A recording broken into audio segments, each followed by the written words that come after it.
Hello, callers. Welcome to Viva Barca. Welcome to another interesting episode where we discuss on the latest stories. We start with manager Xavi. We are going to discuss on Xavi's order of preference for Barcelona attackers this season. We are going to discuss on that as we progress. Then, secondly, talking about this transfer revelation, as it has been reported that Joao Cancelo rejected Bayern Munich late approach yesterday in favor of a Barcelona move. We are also going to be discussing more on that. So guys, as we get right into it in much detail, please to ensure to subscribe, turn on the post bell notification to always stay notified whenever I post a new video. Consider liking the video and please watch it right up to the very end. The rumor mill is churning out news thick and fast, of course, as deadline day was drawing to its close, with merely hours left before the window was concluded.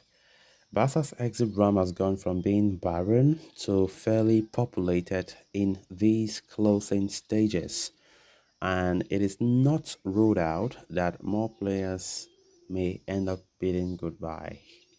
Ace Abde, of course, one of the players who finally left Barcelona to Real Betis at the end of the transfer window, of course, was always facing an uncertain future before that, you know. So the player have always been receptive to an exit after noticing that Xavi does not rate him quite highly in his pecking order. Indeed, according to Ashraf Ben Ayat, Abde considered leaving because Xavi's priorities for the flanks were currently in this order: Lamine Yamal, Rafinha, and then Ferran Torres.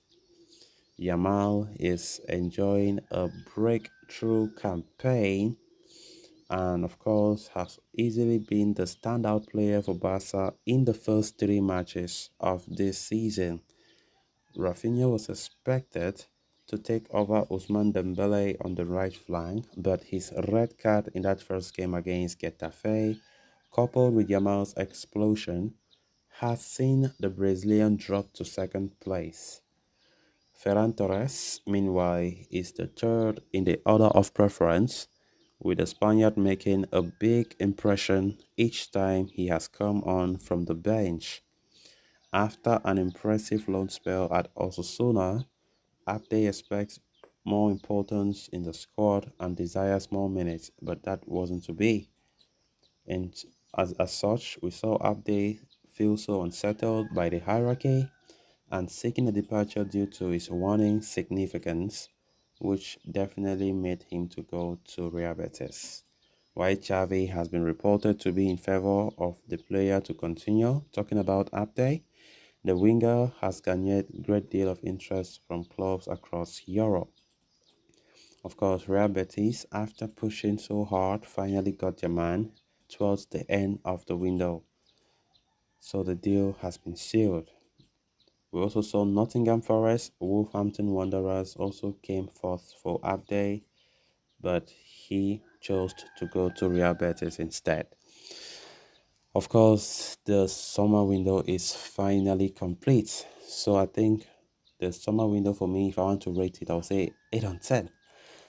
Overall, it's good. We ended the window in a good way, because the main thing is if we couldn't have signed the two Joaos, talking about Cancelo and Felix, then many could have not considered this window to be a good one.